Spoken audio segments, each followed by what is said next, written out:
Imagine you are sitting in a quiet room. There's no noise, no distractions, just silence. You look out the window and see the sun slowly rising, painting the sky with soft colors. For a moment, everything feels calm. There's no rush, no burden, just peace. Now imagine if this feeling wasn't just a rare moment, but something you could carry with you every single day of your life. Imagine waking up each morning without that tight feeling in your chest. No constant stress, no worry about the past or fear of the future. Just a quiet mind and a heart at peace. That life may feel far away right now, but it's closer than you think. What if there was a way to gently shift the way you see the world, your emotions, your daily struggles, without running away from anything? Do you ever feel like life is just moving too fast? That the noise never stops? That even in moments of rest, your mind is racing? What if you could slow down, not just your schedule, but your thoughts? What if peace wasn't something you had to chase anymore? Now, pause and think about this. When was the last time you truly felt still? Not bored, not tired, but still? In control, yet surrendered. That kind of peace isn't a fantasy. It's possible. And it begins with something many of us overlook: understanding ourselves. Understanding life. That's where Buddhism enters. Not as a religion to follow blindly, but as a mirror that gently shows us who we are. Let's take a simple example. Think of a cup of tea. When the water is boiling, chaotic, and full of steam, you can't drink it. But let it cool, let it settle, and it becomes something soothing, calming, healing. Our minds are just like that. And Buddhism teaches us how to let the mind cool, to settle, to find warmth in silence. Welcome to Wisdom Woven. Here, we explore ideas that can truly change the way you live, think, and feel. If you've found even a small spark of interest so far, don't let it fade. There are so many views on this channel, but only 0.2% subscribe. So please, take a moment. Like this video, share it with someone who needs calm, comment your thoughts below, and most importantly, subscribe to our channel. It helps us grow and helps you come back to this space when you need it most. In this video, you're not going to hear distant philosophy. You'll hear something real, something that could shift the way you live each day from now on. Buddhism is not about worship or belief. It's about waking up. It's about seeing life clearly. And it offers quiet answers to questions we've all carried for years. Many people over the age of 45 start to ask deeper questions. What have I done with my life? Why do I still feel unsettled? Is there something more to this journey? Buddhism doesn't give you complicated rules. It simply offers gentle truths that help you understand your thoughts, your emotions, and your place in the world. It doesn't matter if you've never studied it before. You don't have to change your beliefs or your lifestyle. You just need to listen, reflect, and maybe try a small shift in how you see things. Buddhism is less about learning and more about unlearning, letting go of the noise, the fear, the pressure, and coming back to who you really are. And if you stay with this video until the end, you'll find something special, a path that's been walked by millions before you, a path that may just feel like coming home. The Buddha's journey, a path you can walk too. Let me take you on a journey that began over 2,500 years ago, but still feels incredibly relevant today. Imagine being born into a life of luxury. Everything you could ever want is at your fingertips. You have wealth, you have status, you have protection. You are surrounded by beauty, comfort, and a world of abundance. Sounds like the perfect life, right? But now, picture yourself as a young man in that life, unsure, restless, and seeking something more. This is how Siddhartha Gautama, the Buddha, began his life. He was a prince, a son born into a kingdom of privilege, and yet, there was something inside him that wasn't satisfied. His father, wanting to shield him from the suffering of the world, kept him confined within the palace walls. He gave him all the luxuries anyone could ever dream of, believing that a life of pleasure would make his son happy. But Siddhartha, as he grew older, started to feel the pull of something deeper. something he couldn't ignore. It wasn't the finest food, the finest clothes, or the most exquisite palaces that he longed for. It was truth. It was meaning. It was understanding.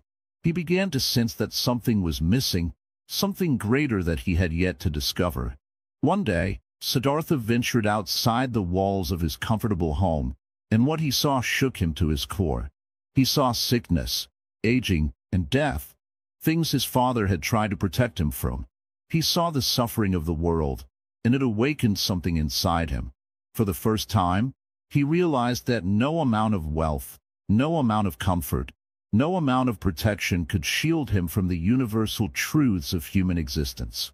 This was the moment that set him on a path that would change his life forever and the lives of millions after him. What if I told you that Siddhartha's journey is not so different from yours? What if we, too, are seeking the same things he was seeking? Truth, peace, understanding. Our lives may not mirror his exactly, but the struggles, the questions, the feelings of emptiness are so very familiar, aren't they? Just like Siddhartha, many of us find ourselves trapped in the illusions of life, chasing fleeting pleasures, accumulating things, filling our days with distractions, hoping that they will bring us happiness, only to realize that they don't. This is the human condition. We all face it. But here's where Siddhartha's journey becomes more than just his story. It becomes a story for all of us. After witnessing the realities of suffering, Siddhartha made a radical decision. He left the life he knew, the life of privilege and comfort, to find the truth about life, suffering, and peace. He didn't know what would happen next. He didn't know where the path would lead, but he knew that he had to try. And so, he set out into the wilderness, leaving everything behind. His journey took him to the extremes, first to the life of self-indulgence and excess, and then to the life of extreme austerity, where he deprived himself of food and comfort in the name of spiritual enlightenment. But here's the thing. He didn't find the answers in either of those extremes. After years of struggling, he realized that the truth didn't lie in extreme self-indulgence or extreme self-denial. Instead, it was in the middle path, the path of balance, moderation, and mindfulness. The Buddha found his awakening, his enlightenment, by sitting under a tree, meditating deeply, and opening himself fully to the reality of life. It wasn't about searching for something outside of himself. It was about looking within. It wasn't about doing more. It was about being more. It wasn't about finding a quick fix. It was about understanding the nature of things and living in harmony with them. Siddhartha, who became the Buddha, realized that suffering is part of life, but it is not the end of the story. There is a way through the suffering. There is a way to find peace. And it's not found in the external world, but in the way we relate to our thoughts, our emotions, and our experiences. And now, as you listen to this, I want you to think about your own life. Are you searching for something deeper? Are you feeling the weight of dissatisfaction, as if something is just out of reach? Maybe you're asking yourself the same questions Siddhartha asked all those years ago. Why is there suffering? Why does pain exist? Is there a way to be free of this constant cycle of dissatisfaction? The Buddha's journey is one of deep self-inquiry, and it is open to anyone. You don't need to be a prince to begin the path. You don't need to live in a palace. You don't need to be anything other than who you are right now. The path to peace, the path to understanding, is available to all who seek it. Just like Siddhartha left everything behind to search for the truth, you, too, can begin this journey, not by abandoning your life, but by examining it in a different way. What do we all really seek in life? In the end, it's not the fleeting pleasures or possessions. It's not the things we accumulate. What we seek is peace. We seek understanding. We seek a way to live without fear, without pain, without suffering. The Buddha's path is not one that requires you to leave everything behind, but it does ask you to leave behind the illusions. The illusions that wealth, status, and external accomplishments will bring happiness. It asks you to see the world clearly, and to live in a way that honors your true nature. Siddhartha Gautama's story is not just a historical account. It's a mirror to our own struggles. We are all searching for something. Maybe it's peace, maybe it's purpose, maybe it's just a way to live with less stress. Buddhism offers us a path to understanding that life is filled with suffering, but suffering doesn't have to define us. Through mindfulness, through balance, through understanding the true nature of things, we can find peace, even in the midst of chaos. So, ask yourself this: what is it that you are seeking? What is the root of your dissatisfaction? What would it take for you to experience true peace? The path is not complicated, but it does require commitment. It requires the willingness to look inward and ask the hard questions. It requires the courage to walk a path that might not always be easy, but ultimately will lead you to a place of greater clarity, peace, and understanding. In this journey, you don't have to do it alone. Siddhartha didn't walk it alone, and neither will you. Many before you have walked this path, and many will after. But just like Siddhartha, you can find your own way through the fog of confusion and suffering. It's a path that's available to everyone, regardless of their background, their circumstances, or their age. The Buddha's journey is a reminder that no matter where you are in life, no matter how old you are, it's never too late to seek the truth, to seek peace, and to begin the path that leads to a life of greater wisdom and understanding. The Four Noble Truths: finding clarity in suffering. Suffering. It's a word that we all know too well. It's not something that can be easily avoided or ignored. Whether it's physical pain, emotional turmoil, or the confusion of everyday life, suffering is something we all face at some point or another. But what if I told you that there is a way to understand suffering and even find peace despite it? This is where the Four Noble Truths come in. The first of the Four Noble Truths is simple: life involves suffering. It's as true as the sun rising every morning. We suffer in many ways. It might be the sadness of losing someone we love, the frustration of our goals slipping through our fingers, or the anxiety that fills us when we look at the uncertainty of the future. Life isn't always easy, and it isn't always fair. But rather than resisting suffering or pretending it doesn't exist, the Buddha encouraged us to face it, to accept it. The reality is, suffering is part of life. Once we can accept that truth, we begin to free ourselves from the weight of denial and resistance. The second truth is perhaps the most surprising and the most liberating. It says that the cause of suffering is attachment. You may be thinking, but I love my family, my home, my work.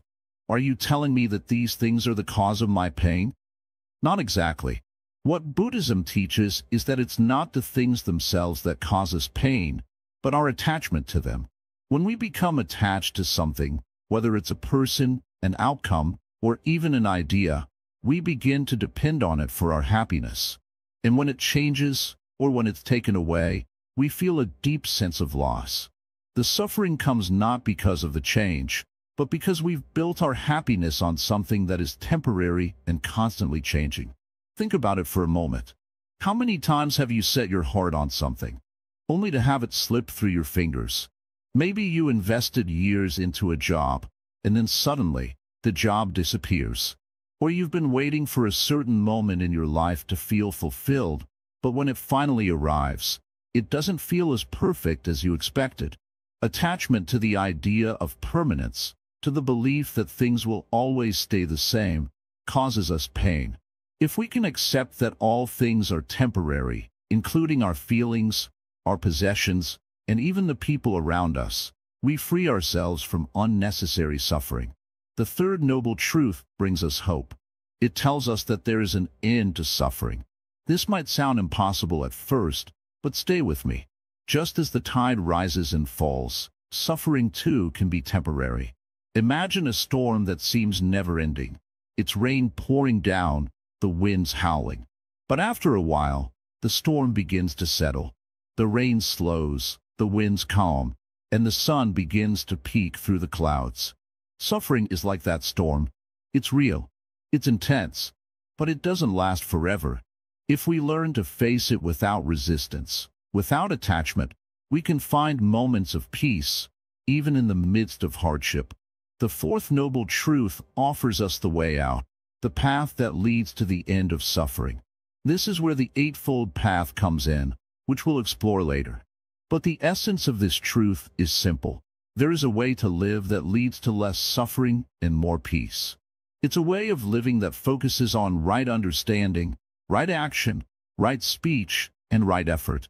It's a way of life that doesn't try to avoid the difficulties we face, but helps us handle them with wisdom and compassion.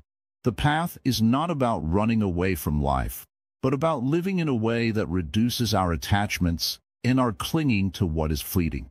It's about developing an inner peace that stays with us, no matter what happens in the world around us. So, let's pause and think about how this relates to our lives. Every day, we encounter moments of suffering. Maybe it's the pain of aging, the challenge of relationships, or the struggle to find meaning in a busy, chaotic world. But instead of seeing these moments as signs that something is wrong, Buddhism invites us to see them as opportunities to practice the Four Noble Truths. We can understand that suffering is part of life, that it comes from our attachments, and that it is possible to end it, if we follow the right path. Take, for example, a simple moment in your day. Perhaps you're dealing with a difficult situation at work. You've been facing pressure from a boss, or maybe your coworkers aren't being as supportive as you'd like. In this moment, the suffering feels intense. You might feel anger rising up or frustration building inside you. But the Buddha asks, can you sit with that emotion without letting it control you? Can you observe it rather than becoming it? That's the first step to reducing suffering. If we can simply step back and recognize that suffering is not the enemy, it's a part of life, we start to see it with new eyes. Next, we consider whether we're holding on to something that's creating this suffering. Maybe it's an expectation of how things should be. Maybe you've attached yourself to a certain outcome, and when things don't go that way, you feel disappointed. Ask yourself, is my attachment to a specific outcome causing me this pain? Can I let go of my expectations and simply experience life as it is? Letting go of attachment is a profound shift. It doesn't mean you stop caring or striving, but you learn to hold things lightly, knowing that nothing in life is permanent. And finally, remember that there is a way out. The path is available to us all.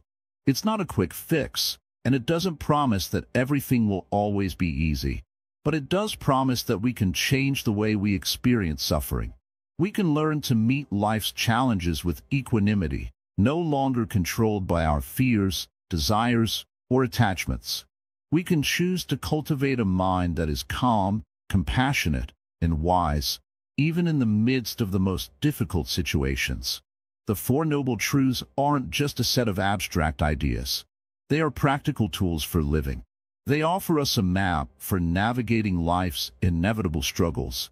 They don't promise a life without pain, but they show us a way to transform our relationship with pain so that it doesn't define us. And once we start living in line with these truths, we begin to experience a deeper sense of peace, a peace that can't be shaken by the storms of life. The Eightfold Path, a practical guide to peace. The Eightfold Path is often called the middle way, a path of balance, simplicity, and wisdom that leads to the end of suffering. It is not just a set of ideas. It is a way of living, a way of being that transforms your very experience of life. In a world that constantly pushes us to strive for more, the Eightfold Path offers something different: peace, understanding, and freedom from the cycle of desire and disappointment. To begin, we must understand that suffering is a natural part of life. We all experience pain, disappointment, and frustration, but Buddhism shows us that there is a way out. It doesn't promise that suffering will disappear completely, but it does show us a way to live with it, understand it, and transform it into something that no longer controls us. The Eightfold Path is the way to that transformation. The first step in the Eightfold Path is right understanding. This is about seeing life as it truly is, without illusions. It's about understanding the nature of suffering, the causes of suffering, and the path to its cessation. Right understanding is the foundation of the entire path. Without this understanding, the rest of the steps would be meaningless. We must come to terms with the fact that life is impermanent and that everything we hold dear will one day change. The key is to stop resisting these truths and accept them. Once we understand that suffering is a part of life, we can begin to release our attachment to it, and in doing so, find the peace that comes with acceptance. Right intent, the second step, is about the intention behind our actions. It's about moving away from negative desires like greed, hatred, and ignorance, and moving toward positive intentions like compassion, kindness, and understanding. This doesn't mean we must be perfect or always act with pure motives, but it's a reminder to check our intentions. Why are we doing what we're doing? Are we acting out of selfishness or out of a desire to help others? The intention behind our actions shapes our experience of the world. When our intentions are aligned with kindness and understanding, we naturally begin to live in harmony with others and with ourselves. Right speech, the third step, is a powerful practice. It's about speaking truthfully and with integrity, avoiding lies, gossip, and harmful words. How often do we speak without thinking? How many times have we said something we regret or used words that hurt others? Right speech asks us to be mindful of our words, to speak with care and compassion. It reminds us that words have power. They can heal, they can hurt, and they can change the world around us. By choosing our words wisely, we create an environment of peace and trust, both within ourselves and with others. Next, we have right action. Right action is about living in a way that is ethical and moral, avoiding harm to others and ourselves. This means not lying, stealing, or causing harm to others in any way. It's about choosing actions that are in line with our values, actions that contribute to the well-being of the world around us. In our fast-paced, often chaotic world, it's easy to forget the impact of our actions. But every action, no matter how small, ripples out into the world. By living with integrity, by choosing right action, we contribute to a more peaceful, just world. The fifth step is right livelihood. Right livelihood is about choosing a career or occupation that is ethical, that doesn't cause harm to others or to the environment. It's about aligning your work with your values. If your job is causing harm or making you unhappy, it's time to rethink it. Right livelihood doesn't mean you have to quit your job and become a monk, but it does mean that you should ask yourself, does my work contribute to the well-being of others? Am I using my skills and talents in a way that brings about positive change? When we choose work that is in harmony with our values, we create a deeper sense of fulfillment and purpose. Right effort is the sixth step, and it's all about cultivating the right mindset. Right effort is not about pushing ourselves to be perfect, but about making a consistent effort to live in alignment with the Eightfold Path. It's about developing positive habits, such as mindfulness, compassion, and wisdom, while letting go of negative habits, such as anger, greed, and fear. Right effort requires discipline and determination, but it also requires patience. We will fall off the path at times, but that's okay. The important thing is to keep going, to make the effort every day to be a better version of ourselves. Right mindfulness is the seventh step. This is the practice of being fully present in the moment, of paying attention to our thoughts, feelings, and actions without judgment. How often do we rush through life, lost in thought or distracted by our phones and screens? Right mindfulness asks us to slow down, to be aware of what's happening right now, and to observe our experiences without getting caught up in them. When we practice mindfulness, we create space between our reactions and our actions. We stop reacting impulsively and start responding with clarity and wisdom. Finally, we come to right concentration. Right concentration is about developing the ability to focus the mind, to quiet the distractions that pull us in a million directions. It's about cultivating deep concentration through practices like meditation, allowing us to see the world with clarity. When we learn to concentrate our minds, we begin to see things as they truly are. We stop being swayed by our emotions, by our desires, by the chaos of the world. Instead, we become grounded, centered, and at peace. The Eightfold Path is not something we can master overnight. It is a lifelong journey, one that requires patience, perseverance, and practice. But it is a journey worth taking. When we begin to walk the Eightfold Path, we start to see life differently. We start to experience peace where there was once turmoil, clarity where there was once confusion, and joy where there was once suffering. The Eightfold Path is not just a set of instructions. It is a way of life. It's a way of living in harmony with ourselves and with the world around us. It's a path that leads to lasting peace, a peace that comes from within. Mindfulness and meditation, the art of coming home. Let me take you on a journey inward. Close your eyes, just for a moment, and feel the world around you. Feel your breath, the rhythm of your body, the heartbeat that reminds you you're alive. How often do we forget that simple feeling? How often do we race through life, never pausing to truly notice the present moment? Now, imagine if you could bring that awareness into everything you do, every day. Not just in moments of quiet or meditation, but in the busyness of life. Can you picture it? A life where every step you take, every thought you think, every breath you inhale, you are fully present. That's the gift of mindfulness. Mindfulness isn't something far away or mystical. It's a way of living, of paying attention to your life as it unfolds. It's about coming back to the present moment again and again, and realizing that the present moment is where peace resides. When you're truly present, the noise of the world fades away. You stop living on autopilot, and you start living fully awake. Think about the last time you had a conversation with someone, or even just sat with your thoughts. Were you really there? Or were you thinking about what happened earlier, or worrying about what's coming next? Our minds are busy places, constantly thinking, planning, remembering, and imagining. And often, we're so caught up in that endless cycle that we forget to simply be. Mindfulness helps us break free from this cycle. It invites us to observe our thoughts, feelings, and surroundings without judgment. When we practice mindfulness, we become like a still pond. The surface may be disturbed by a leaf, a stone, or a breeze, but underneath, the water remains calm and clear. That's how our minds can be, if we learn to focus on the present, without reacting to everything that comes our way. Take a moment right now. Just breathe, in and out.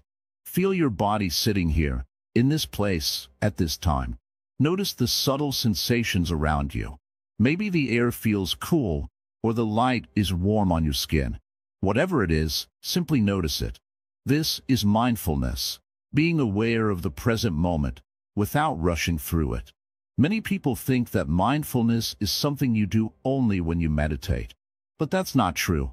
Meditation is a powerful tool, yes, but mindfulness is a practice that can be woven into every aspect of your life. Whether you're eating, walking, cleaning, or even having a conversation, you can practice mindfulness. The key is to slow down, to focus your attention on what you're doing right now, and to bring all of your senses into the experience. This is where meditation comes in. Meditation is like the training ground for mindfulness.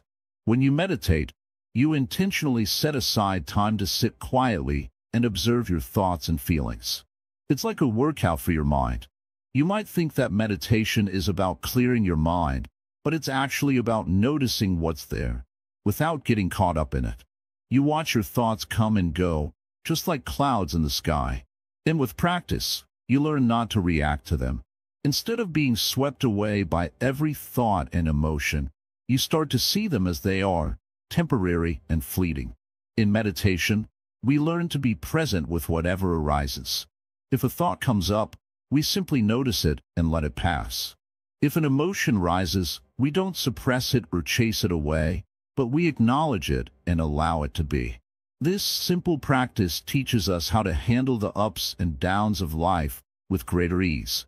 We learn to stay grounded, no matter what's happening around us. The beauty of meditation is that it doesn't require any special equipment or a specific setting. You don't need to go to a quiet temple or sit in a specific posture. You can meditate anywhere, in your home, at the office, even on a bus. The key is to create a space of stillness, even if it's just for a few minutes. And in those moments, you reconnect with yourself. Mindfulness and meditation help us see life more clearly. When we're caught up in the rush of daily life, we often miss the beauty that's right in front of us. We're so busy thinking about what's next or what we've just done that we forget to appreciate what's happening right now. The sound of a bird singing, the taste of your morning coffee, the warmth of the sun on your face. All of these moments are fleeting, but they can be deeply meaningful if we stop long enough to notice them. In our busy world, it's easy to get distracted. We're constantly pulled in different directions, whether by work, technology, or other people. But mindfulness teaches us to reclaim our attention. It shows us that we don't need to be busy all the time to feel fulfilled. In fact, slowing down can help us find a deeper sense of peace and joy. What does mindfulness bring us? It brings us the gift of clarity. When we're present, we see things as they truly are, not as we imagine them to be, or as our past experiences color them. We stop projecting our worries and fears onto the world, and we begin to see the beauty and simplicity of the present moment.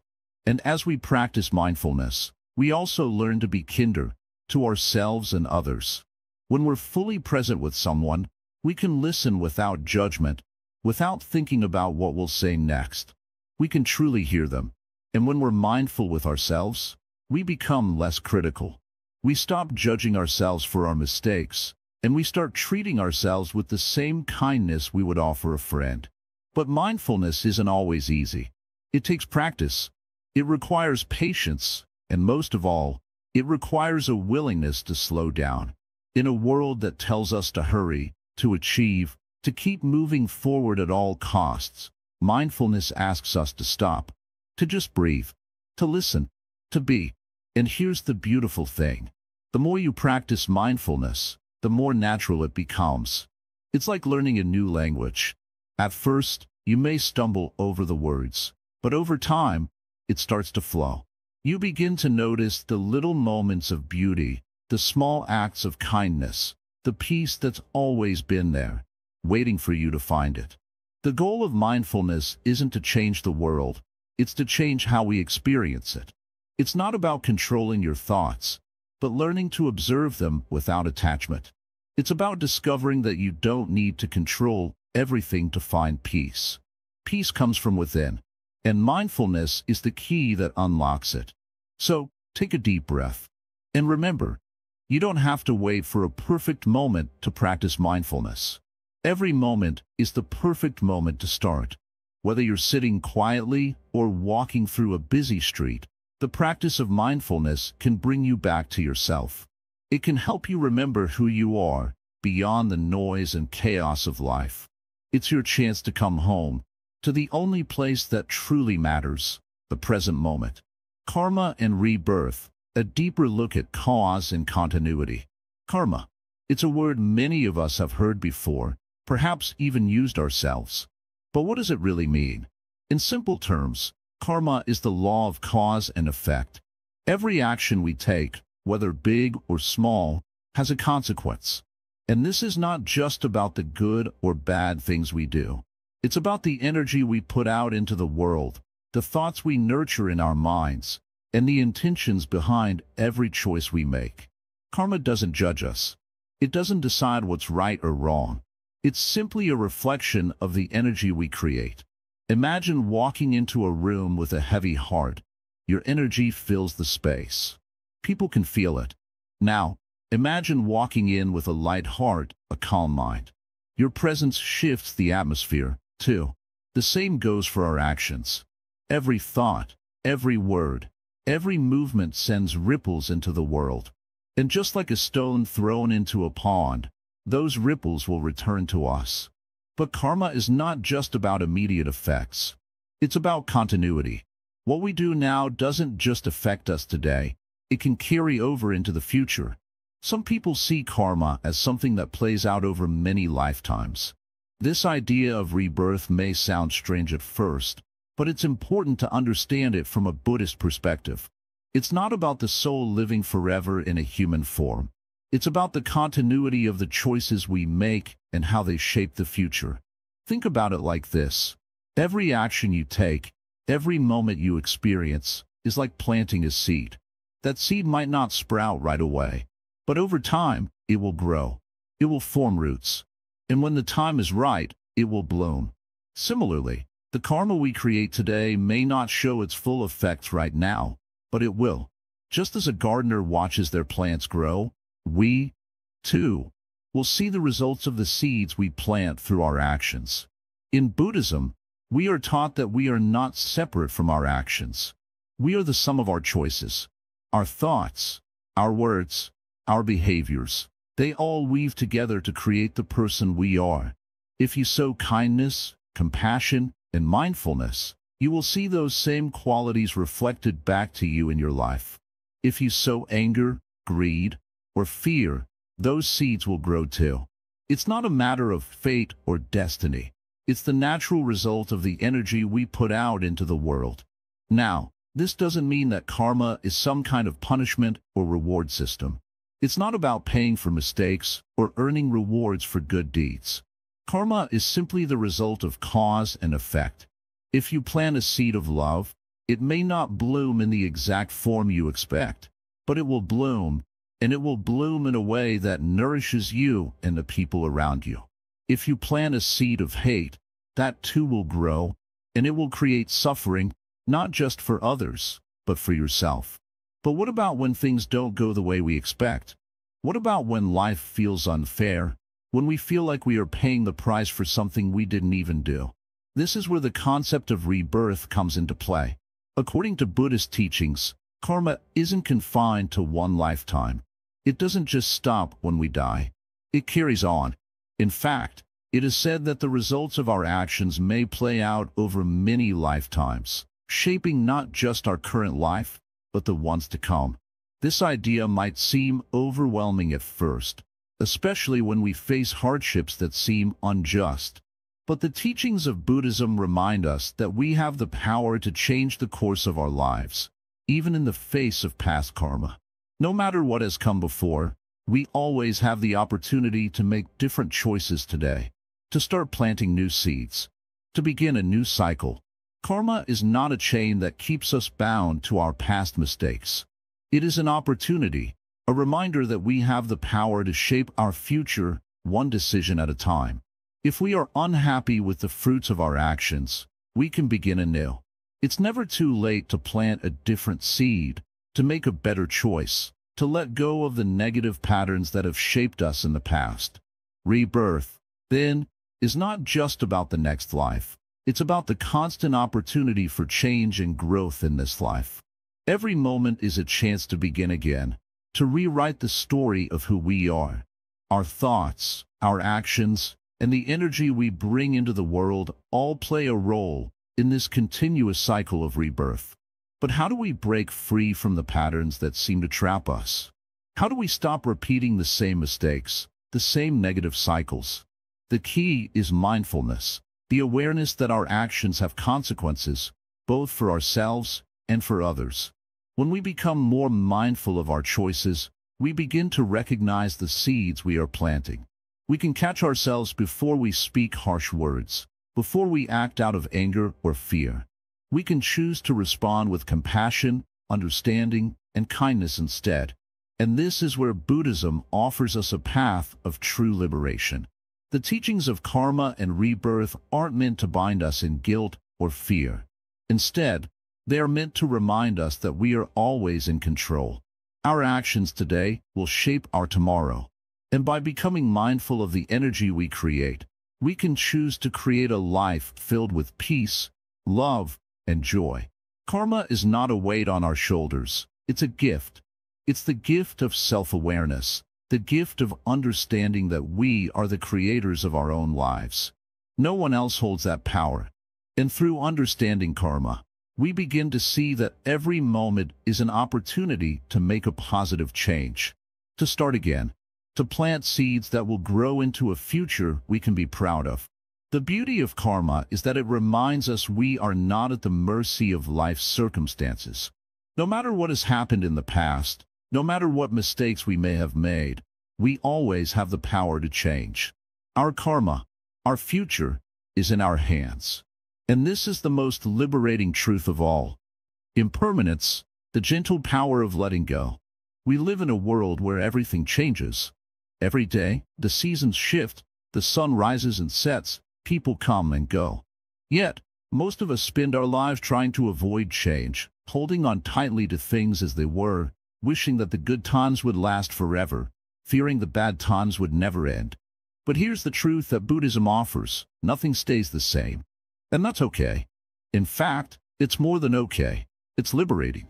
Imagine you're holding a small stone in your hand. You've held on to it for so long, you've gotten used to its weight. But over time, it begins to feel heavier. You start to notice your fingers ache from the pressure of holding on to it. Yet, you refuse to let go, because the stone has been with you for so long. This stone is your attachment, the things, the ideas, the feelings, and even the relationships you hold on to tightly, out of fear that without them, you won't be complete. But here's the catch. The stone doesn't stay the same. As time goes on, it begins to wear down, erode, or even crack. The very thing you've been holding on to so tightly is changing on its own. The more you resist, the more difficult it becomes to keep a grip on it. And eventually, whether you like it or not, the stone will slip from your hand. Life is like this. People, experiences, emotions, they are all impermanent. And when we stop trying to hold on so tightly, we begin to experience true freedom. In Buddhism, the concept of impermanence is known as anicca. It's the realization that everything, from the smallest pebble to the largest mountain, is in a constant state of change.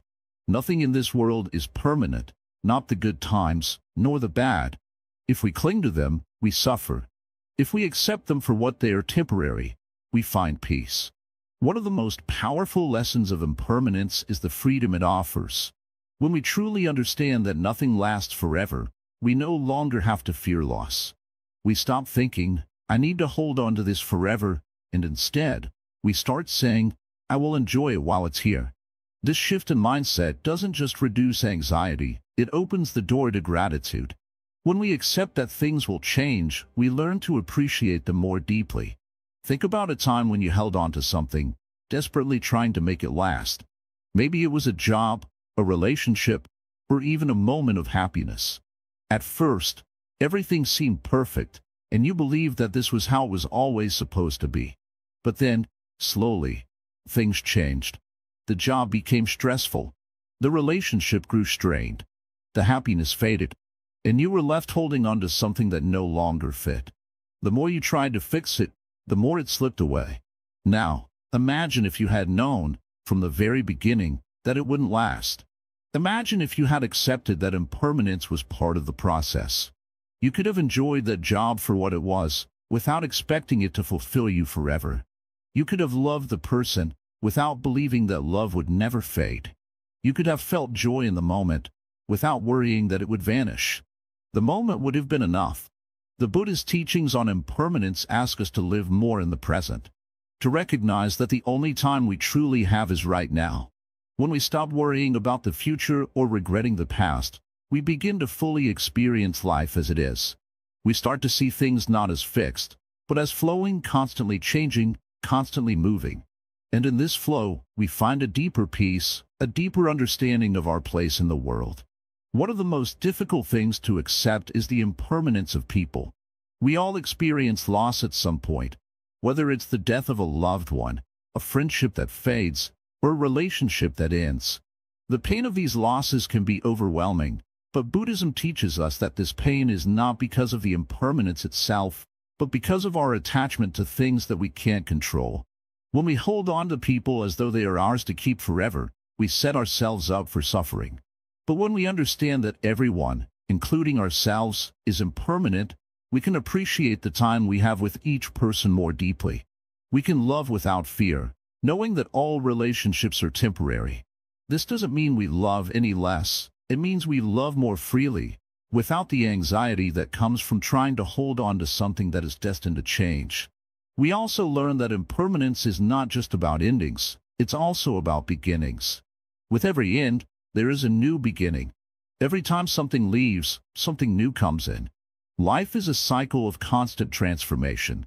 And when we let go of the things that no longer serve us, we make room for new opportunities, new experiences, and new growth. In a way, impermanence is like the seasons. Just as winter fades into spring, and spring into summer, everything in our lives goes through cycles. Some cycles are joyful, others are painful, but all are temporary. When we accept this, we no longer fear change. We begin to embrace it, knowing that each new phase brings something valuable, something we could not have experienced without the past. This understanding of impermanence also helps us face our own aging process. As we grow older, we may start to feel that time is slipping away. Our bodies change, our energy fades, and we begin to face the reality of our own mortality. But Buddhism teaches us to see this process not with fear, but with acceptance. Our lives are meant to change. Our bodies are meant to age. And each phase of life brings its own beauty, its own wisdom. The more we accept this, the more we can live fully, without the fear of what's to come. In the end, impermanence is not something to fear, it's something to celebrate. It teaches us to live more fully, to love more deeply, and to let go more easily. When we stop resisting change and start embracing it, we find that life becomes richer, more meaningful, and more peaceful. We no longer live in a constant state of anxiety, trying to control the uncontrollable. Instead, we flow with life, moving with its natural rhythm, trusting that whatever comes next is exactly what we need. So, the next time you find yourself holding on to something, whether it's a memory, a relationship, or a feeling, ask yourself, am I clinging to this out of fear? Or am I willing to let go, to trust in the flow of life? The more you practice letting go, the more you will feel the freedom that comes with acceptance. You'll discover that the more you release, the more you gain. And in the end, what you gain is peace. Peace that comes from knowing that everything is temporary, and that this, too, shall pass. And when you can truly understand and embrace the impermanence of all things, you'll find that you are no longer bound by fear, regret, or attachment. You will be free. Free to experience life as it is, without resistance. Free to live in the moment, knowing that everything is constantly changing, constantly evolving. And with that freedom, you'll find the peace you've been searching for all along. Compassion and loving kindness, medicine for the heart. There's a story I want to share with you. It's about a man named Ananda, one of the Buddha's closest disciples. He once asked the Buddha, "What is the highest form of practice?" Buddha didn't talk about meditation or complex rituals. He simply said, "The highest form of practice is to love and be kind." It sounds simple, doesn't it? But let's dig deeper. We often think that love is a feeling we wait for, something that just happens, and sometimes we forget that love can be a practice, a skill, something we can cultivate. Buddhism teaches us that compassion and loving kindness aren't just for others, they're for ourselves first. And in a world that can sometimes feel cold and divided, these simple teachings are more powerful than ever. Imagine this. You're having a hard day. Maybe it's work, or something personal, or maybe it's just the weight of life pressing down on you. We all have those moments. And in those moments, it's easy to slip into self-criticism. I'm not good enough. I can't handle this. I'm failing. But instead of falling into that, what if, in those very moments, we could offer ourselves kindness? What if, instead of harsh judgment, we could say, "It's okay. I'm doing my best. I'm human, and that's enough"? What if we could look at ourselves the way a mother looks at her child, with endless patience and love? This is where compassion begins, not in the big gestures, but in the quiet moments when we treat ourselves with gentleness. When we forgive ourselves, when we accept our flaws and imperfections. Buddha taught that true compassion starts from within. It's easy to love others when life is going well, but the real challenge is to love ourselves when we feel small, when we make mistakes, when we fall short of our own expectations. Once we begin to practice loving kindness towards ourselves, something beautiful starts to happen. We begin to overflow with kindness, and it naturally extends to others. It becomes a ripple, spreading from us to those around us. It's like planting seeds of goodwill, which grow into a garden of peace and connection. Now, let's pause for a moment and reflect on the people in your life. Think of the ones who've been kind to you. Maybe it was a stranger who smiled at you on a tough day. Maybe it was a friend who listened when you needed to vent. Think about how much those small moments of kindness meant. They didn't have to be grand gestures. They were simply moments where someone showed you that they cared. In those small acts of kindness, you felt seen. You felt heard. You felt that the world was a little bit softer, a little more human. That's the power of compassion. It's not about doing something big or spectacular. It's about the small, everyday acts of kindness that make life feel lighter.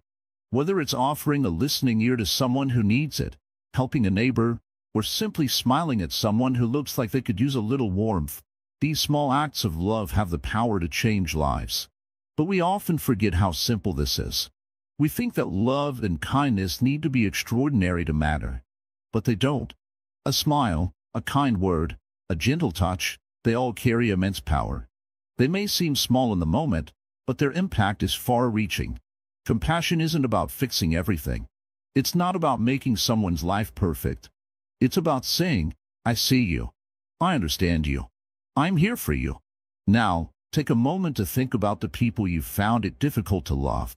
Maybe it's a family member who hurt you, or a colleague who wronged you. Or maybe it's someone you've never met but whose actions you disagree with. How easy is it to be kind to them? It's hard, isn't it? The mind comes up with all the reasons why they don't deserve our kindness. But Buddha teaches us that this is precisely when we need to practice the most. It's when we are faced with the most difficult people that we have the chance to grow in compassion. Let me tell you something important. Compassion doesn't mean you have to agree with someone or even like them. Compassion is about recognizing that they too are human. They too are struggling, just like us. In Buddhism, we call this metta, loving kindness for all beings, even those who have hurt us. This isn't easy, but it is freeing. When we can forgive, when we can show love even in the face of anger, we release ourselves from the burden of resentment. We free our hearts. When we practice compassion, we stop seeing people as enemies or obstacles. We see them as fellow travelers on the road of life. They may be lost, just like us. They may be struggling, just like us. And in that moment of understanding, the walls between us begin to fade away. We realize that we are not so different after all. Buddha taught us that love is a strength. It's not weak. It doesn't mean we let people walk all over us or allow ourselves to be mistreated. It simply means we don't carry hatred in our hearts. We choose love, not for the other person's sake, but for our own peace. By practicing compassion, we lighten our own hearts. We begin to carry less anger, less resentment, and more love. And this is the true power of loving kindness. It is the medicine that heals not only the one who receives it, but the one who gives it. When we offer kindness, we are healed in return. It softens our hearts, it calms our minds, and it brings a sense of purpose and fulfillment. So, how do we practice this? It begins with small, intentional steps. Start with yourself. Can you offer yourself kindness today? Can you forgive yourself for your past mistakes? Can you stop criticizing yourself so harshly? Then, once you've done that, expand outward. Start offering kindness to those around you, to your family, your friends, even to strangers. You don't need to do anything grand. Just be present. Be kind. Offer a smile. Offer a listening ear. Offer your patience. Every time you practice compassion, you become more like the Buddha. You become a source of light in a world that can sometimes feel dark. And that light doesn't just shine for others, it shines for you, too. It brings peace to your heart, clarity to your mind, and warmth to your soul. And the more you give, the more you receive. Compassion becomes a cycle, a never-ending loop of love that spreads far and wide, touching the hearts of all who come in contact with it. Remember, you don't have to be perfect to practice compassion. You just have to be willing. Willing to show up with an open heart, willing to love, willing to forgive. And when you do, you'll see how much it changes your world. Slowly, but surely, compassion and loving kindness will become the foundation of your life. And in that foundation, you will find peace. You will find freedom. You will find the true meaning of love. Zen and simplicity, the beauty of a quiet life. Zen is not a secret or a distant philosophy. It's a way of seeing life, of simplifying it, so you can truly experience the beauty of each moment. Zen teaches us that in simplicity, there is profound clarity. It's not about having fewer things or doing less. It's about learning how to be fully present with whatever is in front of you, right now. Imagine you're holding a cup of tea. You've just poured it, and the steam rises slowly, filling the air with warmth. There's no rush, no urgency. You take a deep breath and simply enjoy the moment. You're not thinking about the past or worrying about the future. You're just here, with the tea, with the stillness, with yourself. That's Zen. It's a moment where everything aligns, and there's nothing extra. Just what is. In today's world, everything is moving fast. There's constant noise, constant pressure to do more, to be more. It's as if we've forgotten how to slow down. But Zen calls us to return to simplicity. It teaches us that peace doesn't come from doing more. It comes from doing less and being fully present with what we are doing. Simplicity doesn't mean a lack of complexity. It means choosing what matters and letting go of everything that doesn't. It's about learning to focus, to calm the noise of your mind, and to see life for what it truly is. When you're caught in a cycle of thinking, doing, worrying, your life becomes cluttered. But when you embrace simplicity, you clear away that clutter and make space for what is real, for what truly matters. Zen is not a place you go to. It's a way you live. It's about bringing awareness to the smallest details of life, whether it's the way you breathe, the way you walk, or the way you drink that cup of tea. Zen is an invitation to live more mindfully. It asks you to stop rushing, to slow down, and to notice the world around you. It's in the simple, everyday actions where Zen lives. Have you ever felt like your life is filled with distractions, with too many thoughts and too many things to do? Maybe you feel like you're constantly running, but never really getting anywhere. Zen asks you to pause, to stop, to breathe. It asks you to appreciate the moments that seem small, but when you notice them, they are everything. When you start to live in simplicity, you begin to notice how much time you've been wasting. You realize how much of your energy has been spent on things that don't matter. You stop chasing after external validation, and instead, you start finding peace in the present moment. It's a realization that comes slowly, but once you taste it, it's hard to go back. One of the central practices in Zen is the act of sitting still, simply being. This is called zazen, which is just the practice of sitting in meditation. It's not about trying to reach a particular goal or achieving anything special. It's about sitting with yourself and being with whatever arises in the moment. The more you practice, the more you understand how powerful simplicity can be. You may think that sitting still is boring or that it's a waste of time. But when you sit, truly sit, you realize that everything you need is already within you. You don't need to chase after peace or joy. They are already there, waiting for you to notice. By sitting in silence, you create the space to listen, to be with your thoughts, and to let go of the noise in your mind. At first, it may feel difficult. Your mind might wander, and your body might get uncomfortable. But that's the practice. It's not about being perfect. It's about returning to simplicity again and again. Each time your mind drifts, you gently bring it back to the present moment. You learn patience, not with the world around you, but with yourself. You realize that you don't need to be anything other than who you are right now. In Zen, there is no goal other than the present moment. There is no destination. The journey itself is the point. So often, we get caught up in thinking that we need to become something, to change ourselves. But Zen teaches us that we are already whole. We don't need to add anything or take anything away. We just need to remember who we are beneath the layers of thoughts and expectations. Zen also teaches us about impermanence. Everything changes, everything is temporary. This is a central teaching in Buddhism, but Zen takes it a step further by asking us to embrace impermanence without fear. The more you practice Zen, the more you understand that life is fleeting. You can't hold on to anything. not even your own thoughts. Everything passes. And in that passing, there is beauty. In that fluidity, there is freedom. The beauty of Zen is that it helps you find peace not in the future or the past, but in the present moment. When you realize that the only moment you can truly live in is now, you stop waiting for things to be different. You stop wishing for more or better. You begin to appreciate the moment you're in, just as it is. That's where true peace is found. Zen also teaches us how to live with an open heart. It invites us to be present not just for ourselves, but for others. It teaches compassion, not as a practice we do for others, but as a natural way of being in the world. When you live in simplicity and mindfulness, you begin to see the world more clearly. You begin to see the suffering and joy in others, and you respond with kindness and understanding. Compassion is not something you try to do.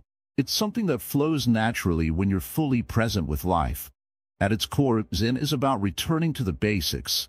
It's about stripping away the unnecessary layers we've built around ourselves and getting back to what is real.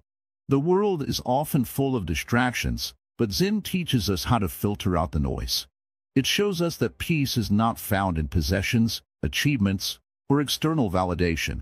Peace is found in the simplicity of the present moment. If you've ever felt overwhelmed by life, Zen offers a way out. It asks you to let go of the weight of the world. It doesn't promise an easy life, but it promises a life lived with clarity, with purpose, and with peace. It's not about escaping from the world. It's about engaging with it more fully, with an open mind and a calm heart. The more you practice Zen, the more you begin to see that simplicity is not a burden, but a gift. It's not about doing less. It's about doing more with what you have. It's about being more present, more aware, and more alive. Zen shows us that we don't need to search for happiness, because happiness is already here, in the simplicity of each moment. So, take a moment today to sit quietly. Let go of your worries, your plans, your distractions. Close your eyes and breathe. Let the simplicity of the present moment wash over you. In that moment, you'll find that life is not complicated. It's just here. And that, in itself, is enough. Daily Buddhism, integrating the teachings into modern life. Buddhism is not just a philosophy or a religion, it is a way of life. And the most beautiful thing about it is that it doesn't demand drastic changes. It doesn't require you to move to a mountaintop or become a monk. Instead, it asks you to gently weave its teachings into the fabric of your daily existence. You can practice Buddhism anywhere, in your home, at work, while driving, or even in your conversations with others. Let's begin with the simple truth. Life, as we know it, is busy. There's always something pulling at us, responsibilities, relationships, deadlines. We wake up to a world that's constantly moving, constantly demanding our attention. It's easy to get swept away by the current of everyday life, to feel like we're just one small part of an enormous machine. In such a world, it may seem impossible to find peace, let alone create meaningful change in our lives. But Buddhism offers us a way to slow down, to find moments of stillness amidst the noise. Imagine waking up in the morning, not to the sound of an alarm clock, but to the sound of your own breath. Instead of rushing out of bed, you take a few moments to simply breathe, to be, to appreciate the silence before the world around you wakes up. This simple act, just taking a few mindful breaths, can shift the entire tone of your day. It reminds you that you are here, you are present, and you are enough, exactly as you are. When we talk about mindfulness, we often think of it as something you practice only during meditation. But the truth is, mindfulness can be woven into every moment of your day. The act of brushing your teeth can become a meditation. Instead of rushing through the motions, you can pay attention to the sensations, the feeling of the toothbrush in your hand, the taste of the toothpaste, the rhythm of your movements. In that moment, you are not lost in your thoughts. You are simply here, fully present with what is happening right now. The same can be said for eating. So often, we rush through meals, barely tasting our food, distracted by our phones or the next thing we need to do. But Buddhism teaches us to eat with awareness, to appreciate the colors, textures, and flavors, to be grateful for the nourishment that the food provides. Eating can become an act of love for your body, an opportunity to connect with the present moment. By doing so, You may find that you enjoy your food more deeply and feel more satisfied. And what about work? In our busy lives, work often becomes a source of stress, frustration, and exhaustion. But it doesn't have to be that way. Buddhism teaches us to approach our work with mindfulness and compassion. Whether you're answering emails, attending meetings, or completing tasks, you can bring a sense of presence and awareness to what you're doing. Instead of viewing your work as a never-ending to-do list, you can see it as an opportunity to practice patience, focus, and kindness. You can remind yourself that each task, no matter how small, is a step towards something larger.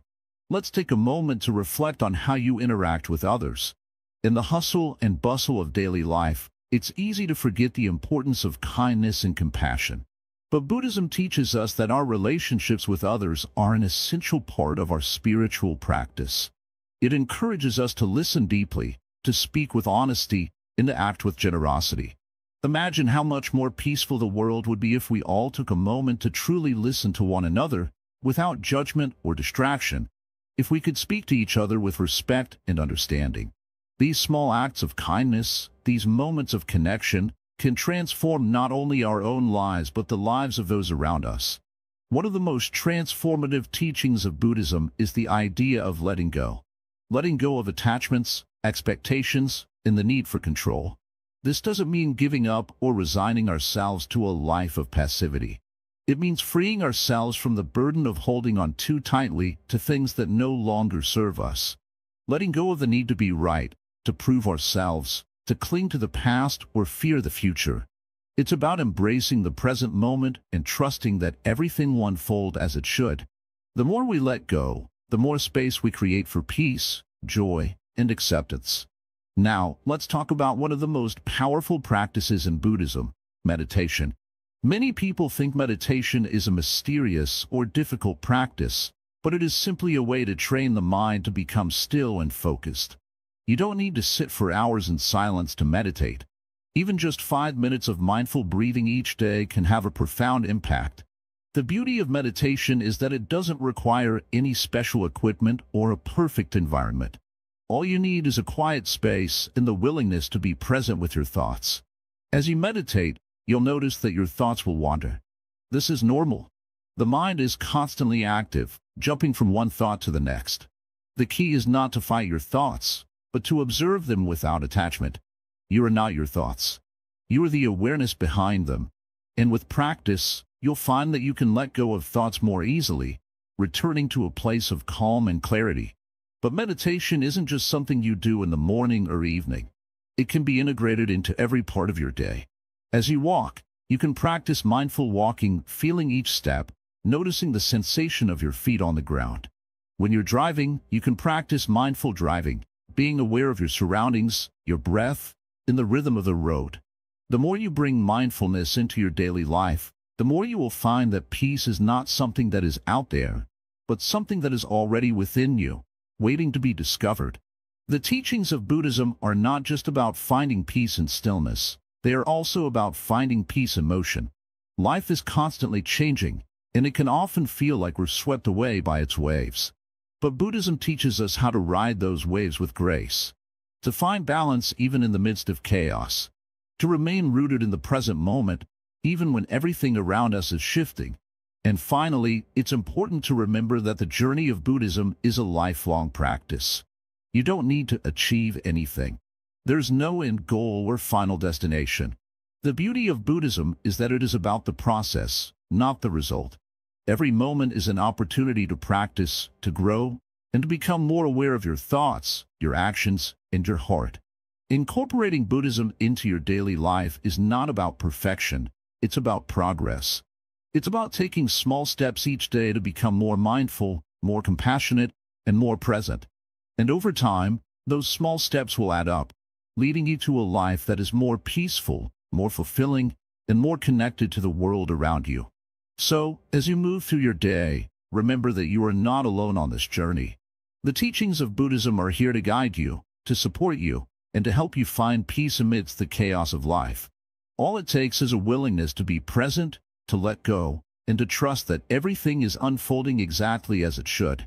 In the end, Buddhism isn't about following rules or rituals. It's about awakening to the truth of who you are and living with intention, clarity, and love. And as you continue to weave these teachings into your everyday life, you will find that the peace you seek is not somewhere out there, but already within you. The lifelong journey, how Buddhism will stay with you forever.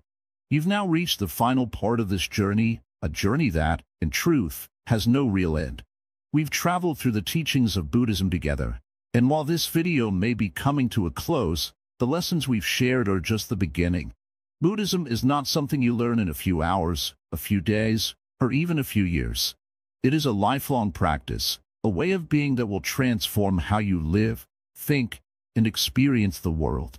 So let's take a moment to reflect. What does it really mean for Buddhism to change your life forever? We've discussed the Four Noble Truths, the Eightfold Path, mindfulness, meditation, impermanence, and karma. But how do these teachings fit into your day-to-day reality? And how will they remain with you in the years to come? First, understand that Buddhism is not a quick fix. It's not a magic pill that will take away your problems or make your life perfect. But it is a light that will guide you through the darkness, a steady hand that will help you walk through the storms of life. It doesn't promise that suffering will disappear, but it shows you how to face it with wisdom and compassion. It doesn't take away your challenges, but it gives you the tools to handle them with grace. Now, I want you to imagine your life 5, 10, or even 20 years from now. Will things be the same? Will you still be chasing after success, money, or approval? Will you still be haunted by regrets of the past or anxious about the future? Or will you have found a deeper peace, a peace that stays with you no matter what happens? Will you be someone who is calm, present, and grounded, even when life gets tough? The teachings of Buddhism will help you get there. It will help you find that quiet center, that place within you that remains undisturbed by the world around you. It doesn't matter what age you are or where you are in life. Buddhism speaks to the heart of all people. Whether you are just starting to ask the deeper questions about your purpose or you've been on this journey for many years, Buddhism has something to offer. For those of us who are older, who have lived through more experiences and seen more of life, Buddhism becomes even more relevant. It helps us make sense of our lives, to find peace in the inevitable changes that come with aging, and to live with greater joy and compassion in our later years. You may wonder, is it too late for me to start practicing Buddhism? The answer is simple. It's never too late. Every moment is a new opportunity. You don't need to change your entire life or become a monk to embrace the teachings of Buddhism. You don't need to leave your family, your job, or your responsibilities behind. All you need to do is start where you are, right here, right now. Whether it's taking a few minutes each day to meditate, practicing mindfulness in your daily activities, or learning to be more compassionate toward yourself and others, Buddhism can be part of your life in small, simple ways. The beauty of Buddhism is that it meets you where you are. It doesn't require you to be perfect or to have all the answers. It simply asks you to show up, to be present, and to begin the journey with an open heart. Every time you practice mindfulness, every time you choose to act with kindness, every time you remember that everything in life is impermanent, you are walking the path of Buddhism. And as you walk, you'll notice that your life begins to change in ways you never expected. At first, the changes might be subtle. You may not immediately notice a shift in how you react to stress or how you feel about your relationships. But over time, the effect becomes more profound. Your mind will start to quiet, your heart will open, and the world will feel a little less heavy. You'll begin to see through the illusions that once held you captive. The things you thought were important, the material possessions, the status, the fear of what others think, will begin to lose their grip on you. You'll start to see life more clearly, without the filters of anxiety, anger, and attachment. Buddhism teaches us that the key to happiness is not in what we acquire, but in how we live. It's about the quality of our thoughts, the way we treat ourselves and others, and how we approach each moment. It's about understanding that everything is connected, and that every action we take ripples through the world. And as you continue to practice, you'll find that the simple act of being present becomes the greatest source of peace in your life. As you walk this path, you'll also begin to notice something beautiful, the sense of community that arises. Buddhism is not something you do alone. Even though the practice can be deeply personal, there is a shared connection between all practitioners. The more you embrace the teachings, the more you'll find like-minded people, whether in a formal community or just in your everyday life. Buddhism has a way of bringing people together, creating bonds that go beyond superficial differences. It's a reminder that we are all in this together, and that we can support each other on this shared journey. In the final years of life, as we begin to reflect on the long road we've traveled, Buddhism offers something truly precious, the wisdom to let go. Let go of attachments, let go of regrets, and let go of the need to control everything.